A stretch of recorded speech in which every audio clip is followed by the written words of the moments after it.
Check.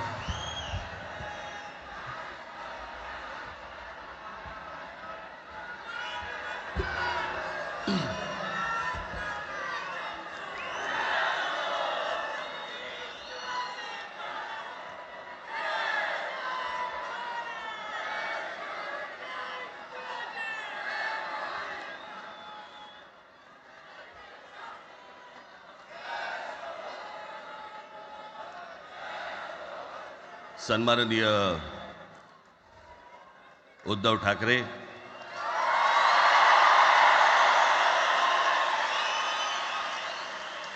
आणि माझ्या जमलेल्या सर्व तमाम मराठी बांधवांनो, भगिनींनो आणि मातांनो,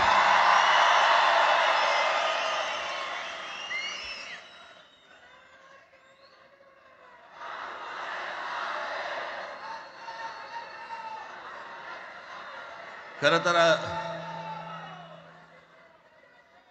दोघांची भाषणं संपली ना की एकत्र आरोळ्या ठोका.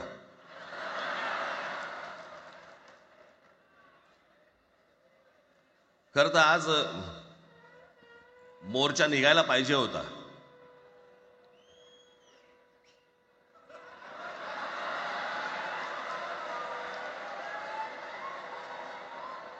तोंडानेच आहे ना.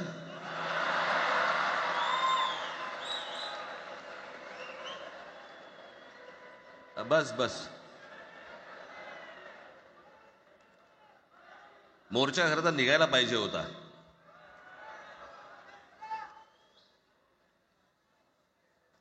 मराठी माणूस कसा सर्व बाजूने एकवटतो याचं एक चित्र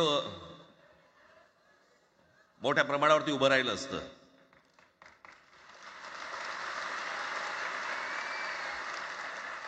पण नुसत्या मोर्चाच्या चर्चेनेच माघार घ्यावी लागली.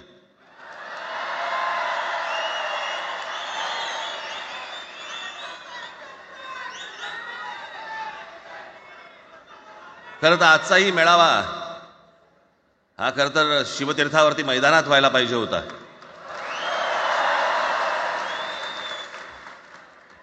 मैदान ओसंडून वाहिलं असतं अख्खं.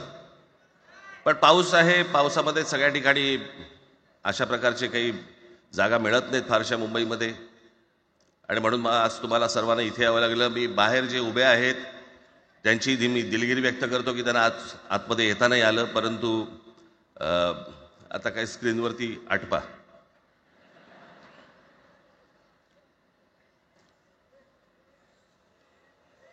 मी माझ्या मुलाखतीमध्ये एक म्हटलं होतं की त्याच्यातनं या सगळ्या गोष्टी खरं तर सुरू झाल्या, आणि मी असं म्हटलं होतं की कोणत्याही वादापेक्षा आणि कुठच्याही भांडणापेक्षा महाराष्ट्र मोठा आहे.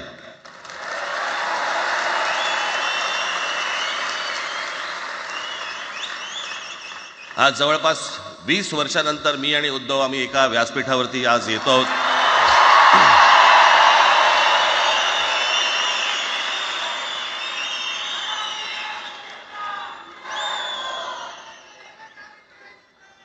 जे माननीय बाळासाहेबांना जमलं नाही, जे अनेकांना जमलं नाही, आम्हाला दोघांना एकत्र आणायचं, ते देवेंद्र फडणवीसला जमलं.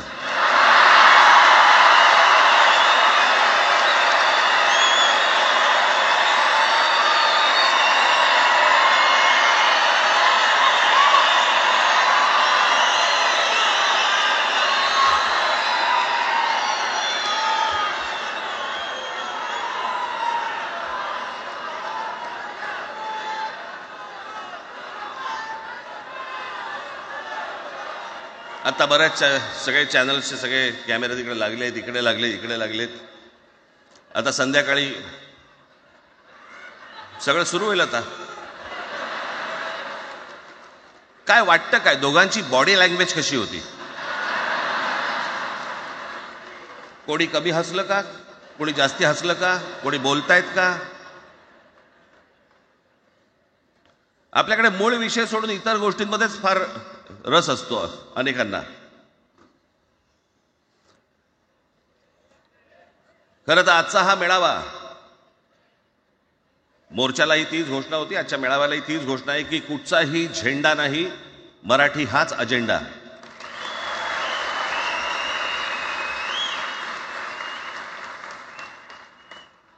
माझ्या मराठीकडे, माझ्या महाराष्ट्राकडे वेडावाकड्या नजरेने पाहायचं नाही कोणी.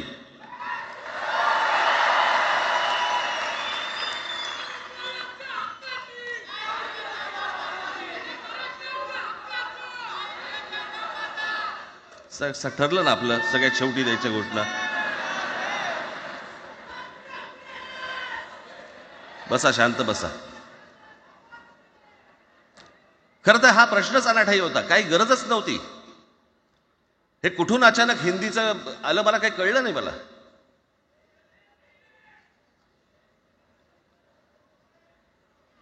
आणि हिंदी कशासाठी? हिंदी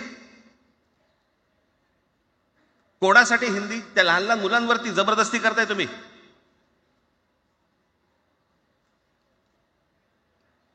कोणाला विचारायचं नाही, शिक्षण तज्ज्ञांना काही विचारायचं नाही, कोणाला काही विचारायचं नाही. बस आमची सत्ता आहे, आमच्याकडे बहुमत आहे, आम्ही लादणार. तुमच्या हातात सत्ता असेल ती विधान भवनात,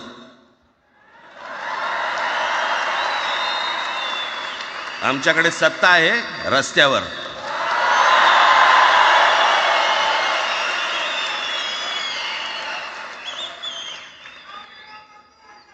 एक पत्र लिहिलं, 2 पत्र लिहिली, नंतर ते दादा भुसे माझ्याकडे आले. मला म्हणाले की आम्ही काय म्हणतो एवढं समजून तर घ्या, एवढं काय म्हणतो एवढं ऐकून तर घ्या. म्हटलं दादा तुम्हाला एक गोष्ट सांगतो, तुम्ही काय सांगता ते ऐकून घेईन पण ऐकणार नाही.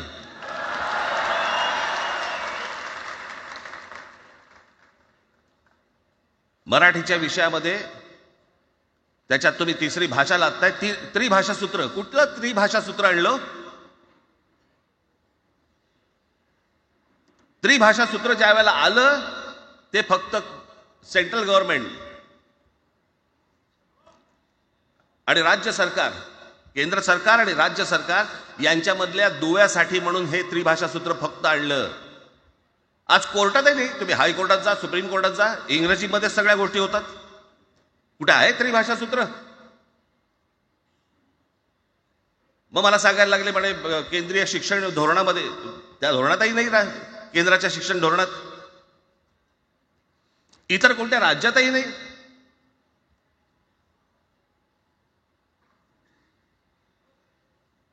महाराष्ट्रात प्रयोग करून पाहिला तरी दक्षिणेची राज्य तर हिंग लावून विचारत नाही त्यांना. पण महाराष्ट्र ज्या वेळेला पेटून उठतो त्यावेळेला काय घडतं आणि काय होतं हे आज राज्यकर्त्यांना समजलं असेल. त्याशिवाय का माघार घेतली?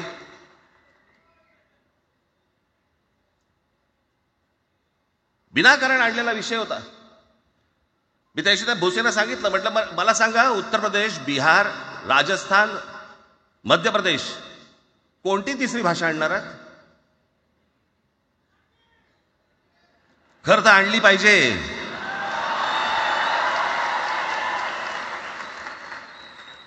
गंमत बघा, हिंदी भाषिक राज्य आहेत ती आर्थिकदृष्ट्या मागास,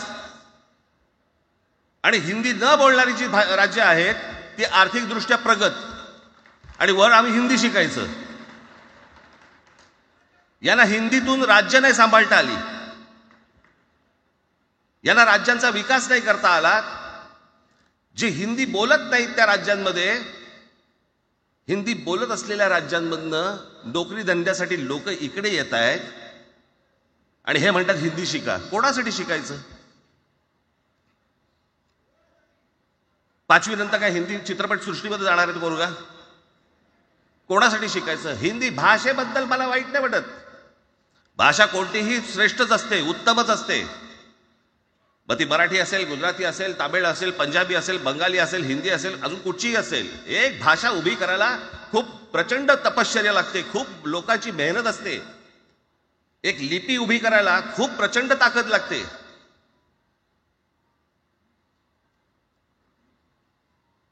अशाच भाषा काय उभ्या राहत नसतात.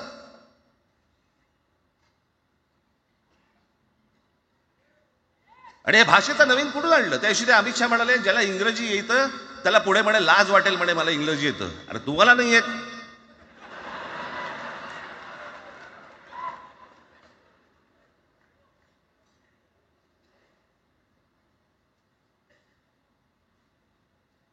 या संपूर्ण हिंद प्रांतावरती 125 वर्ष 1400 वर्ष मराठ्यांनी राज्य केलं. 1400 वर्ष इतक्या राज्यांवरती आम्ही राज्य केलं. तो त्यावेळेला राज्यच नव्हती, पण जे प्रदेश होते त्याच्यावरती राज्य केलं. आम्ही मराठी लादली गुजरातवरती, मध्य प्रदेशवरती, राजस्थानवरती, पंजाबवरती, इतर सगळ्या प्रांतांवरती जिथे जिथे म्हणून अटोकपर्यंत पोहोचले होते मराठा साम्राज्य, आम्ही लादली. अरे हिंदी भाषा आहे, 200 वर्षापूर्वीची भाषा आहे, महाराजांच्या काळात पण नव्हती.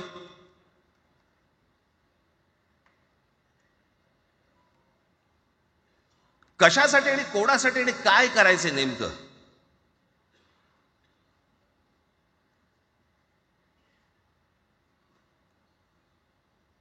यांनी फक्त चाचपडून पाहिलं, चाचपडून. मुंबई स्वतंत्र करता येते का याच्यासाठी अगोदर जरा थोडंसं भाषेला डिवचून बघू. महाराष्ट्र शांत राहिला तर पुढे ते पाऊल टाकू.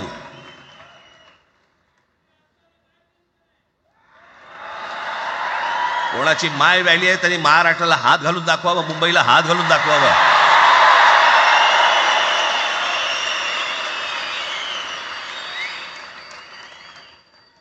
त्या मजाक वाटला काय? आम्ही शांत आहोत याचा अर्थ गांडू नाही आहोत.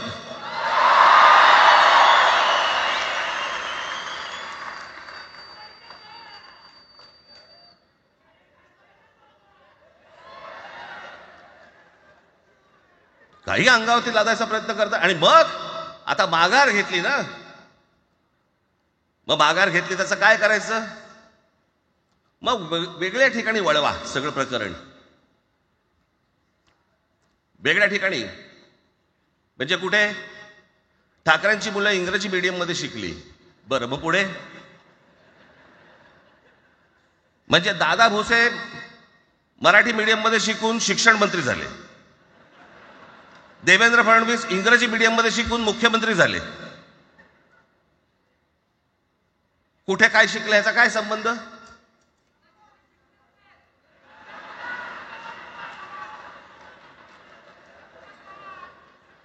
अहो कोणाकोणाची मुलं इथे परदेशामध्ये शिकतायत, याद्या आहेत आमच्याकडे. त्याचं काय करणार आहात तुम्ही? आणि त्याच्यातल्या त्याच्यात मंत्रिमंडळातल्या एक एक मंत्र्याचं हिंदी आहे का? फेफरं येईल, फेफरं.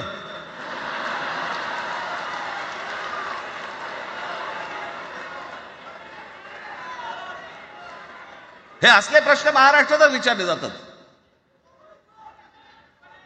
आता मी तुम्हाला अजून एक गोष्ट सांगतो.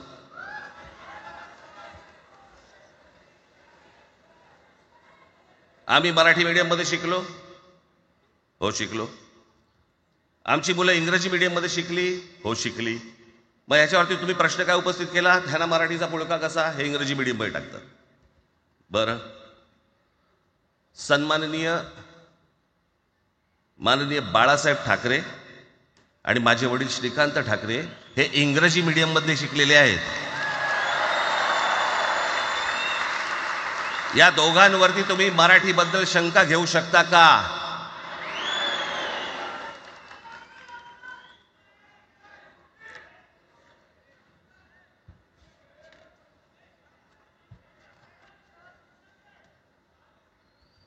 लालकृष्ण अडवाणी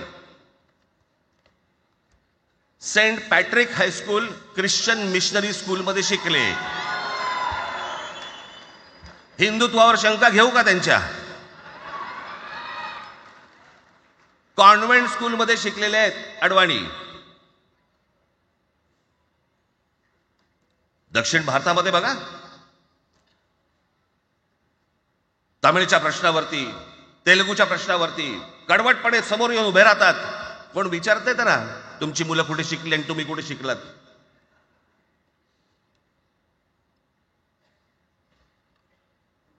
उद्या मी हिब्रू भाषेत शिकीन आणि मराठीपणाचा कडवट अभिमान बाळगीन. काय प्रॉब्लेम आहे?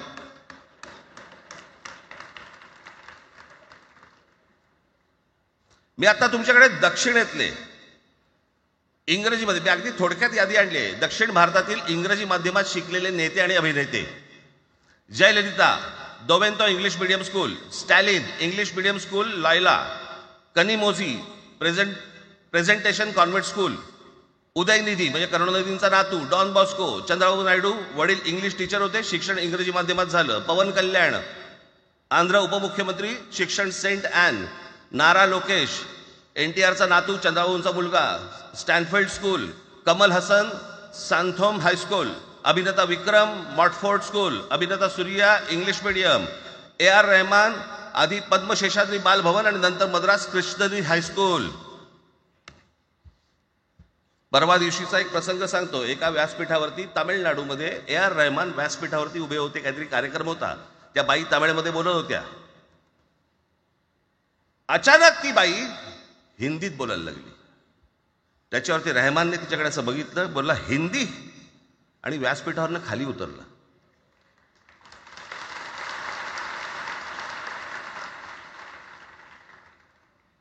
तुमचा कडवटपणा हे तुम्ही शिक्षण कुठे घेतले याच्यावरती नसतो, तो कडवटपणा तुमच्या आतमध्ये असावा लागतो. माननीय बाळासाहेब इंग्रजी मीडियममध्ये शिकले, इंग्रजी वर्तमानपत्रामध्ये व्यंगचित्र काढायचे, पण मराठीचा अभिमान याच्या बाबतीत कधी तडजोड नाही केली.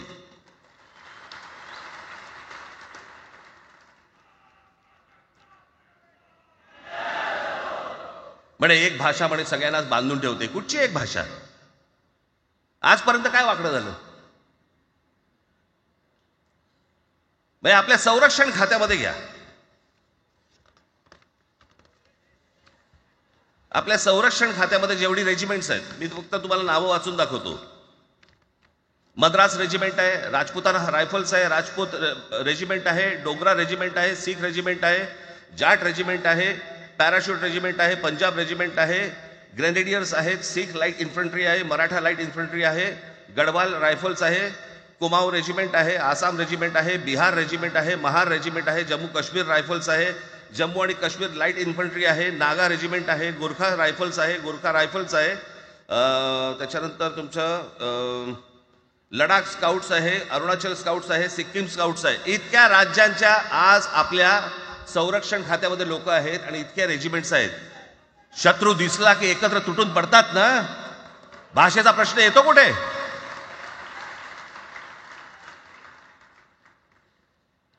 या देशामध्ये जेव्हा भाषावार प्रांतरचना झाली तीच या गोष्टींसाठी झाली ना, की प्रत्येक भाग तसे भाषांचे होते म्हणून.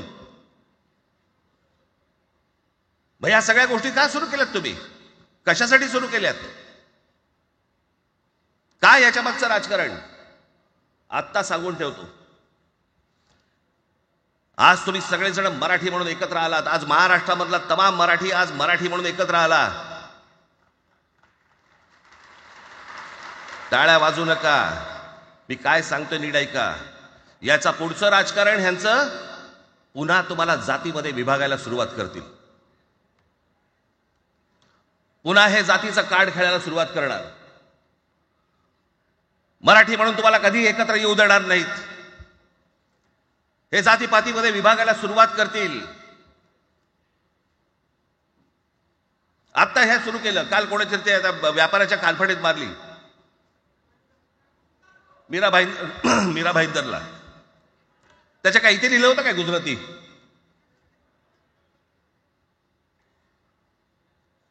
पण एवढंही आपल्याकडे काही जे चॅनलमध्ये, मराठी नाही इतर चॅनलमध्ये, हिंदी आणि याच्यात गुजराती माणसाला मारला. कुठच्या गुजराती माणसाला मारला?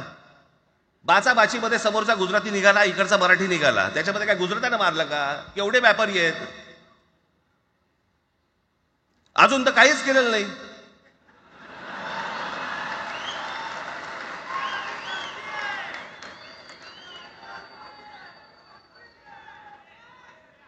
अर्थात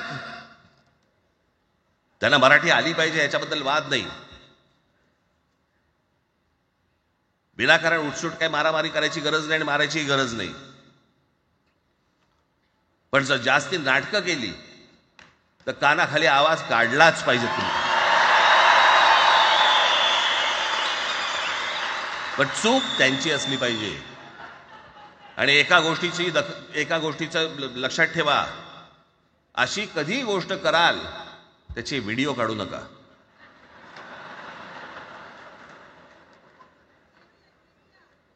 आपल्यामध्येच त्यांना कळलं पाहिजे. कळलं का? मारणारा कधी सांगत नसतो, मार खाणारा सांगत असतो मला मारला म्हणून. त्यांना सांगू देत. पण याचा अर्थ उठसूट कोणालाही उगाच मारायचं काही कारण नाहीये. अनेक लोक आहेत, अनेक गुजराती लोक आहेत, माझ्या अनेक परिचयाचे आहेत.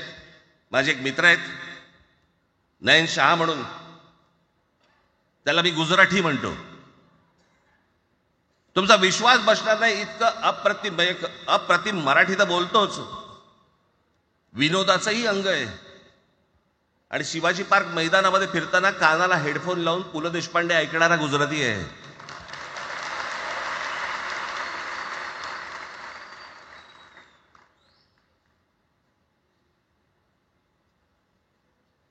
मी मगाशी तुम्हाला सांगितलं की हे मराठीचं बाळकडू, आमच्यासाठी ते बाळकडूच होतं.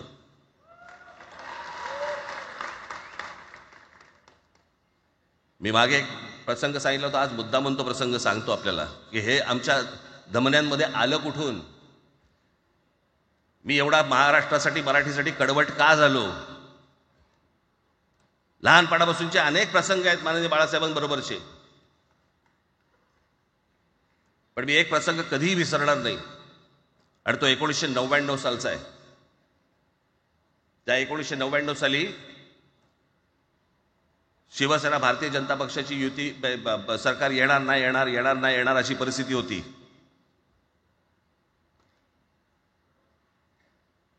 पवार साहेब त्यावेळेला त्यांनी राष्ट्रवादी काँग्रेस पक्ष स्थापन केला होता. वेगवेगळे लढले होते. आणि मग सगळ्या त्या वादामध्ये, शिवसेना भारतीय जनता पक्षाच्या त्या वादामध्ये काहीच होईना. दिवसामागून दिवस चाललेत, परंतु काही होईना. एके दिवशी मी मातोश्रीला खाली बसलो होतो, दुपारची वेळ होती. अचानक 2 गाड्या लागल्या. साधारणपणे 3:30-4 वगैरे वाजले असतील. ते जरा वेळेला नाव विसरतो, पुण्याचं कोणतो जावडेकर, प्रकाश जावडेकर आणि काही मंडळी आली. मला म्हणाले, राज बाळासाहेबांना अर्जंट भेटायचंय. म्हटलं आत्ता ते भेटणार नाही. म्हटलं ती त्यांची झोपायची वेळ आहे. नाही म्हणे अर्जंट आहे. म्हटलं नाही भेटणार. म्हटलं मी तुम्हाला सांगतो. म्हटलं काय विषय काय. म्हटलं मी बोलायचं काम करतो. म्हटलं काय विषय काय. आणि त्यांना सांगा मुख्यमंत्री पदाचा विषय झालेला आहे. म्हटलं अच्छा, अरे वा. म्हटलं काय झालं. सुरेशदादा जैन यांना दोन्ही बाजूने आम्ही ठरवलंय की त्यांना मुख्यमंत्री करायचं. एवढं फक्त बाळासाहेबांना सांगायचं. ठीक आहे. मी वर गेलो. रूममध्ये काळोख, शांतता. आम्ही अरे तुरेमध्ये बोलायचो म्हणून मी हाक मारली. म्हटलं हे काका गाढ झोपले होते. म्हटलं काका उठ. ए काका उठ. बघितलं माझ्याकडे. काय रे. म्हटलं नाही, ती सगळे खाली जावडेकर वगैरे सगळी मंडळी आली आहेत. म्हटलं बरं मग. नाही ते म्हणतात ते मुख्यमंत्री पदाचा विषय झालाय म्हणून. म्हटलं बघ. ते म्हणाले काय झालं. ते म्हणाले सुरेशदादा जैन यांना मुख्यमंत्री पदासाठी दोन्ही जणांनी सांगितलं की करायचं म्हणून. असं माझ्याकडे बघितलं त्यांनी. त्यांना जाऊन सांग महाराष्ट्राचा मुख्यमंत्री मराठीच होईल, दुसरा कोणी होणार नाही.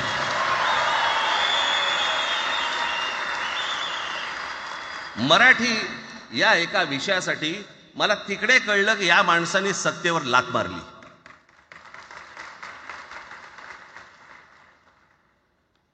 हे संस्कार ज्या पोरावरती झाले असतील तो मराठीसाठी तडजोड करेल काय. बाकी सगळ्या युत्या आघाड्या सगळ्या कुठच्याही गोष्टी होत राहतील. महाराष्ट्र, मराठी माणूस, मराठी भाषा याच्यावर तडजोड होणार नाही. कोणत्याही परिस्थितीत होणार नाही.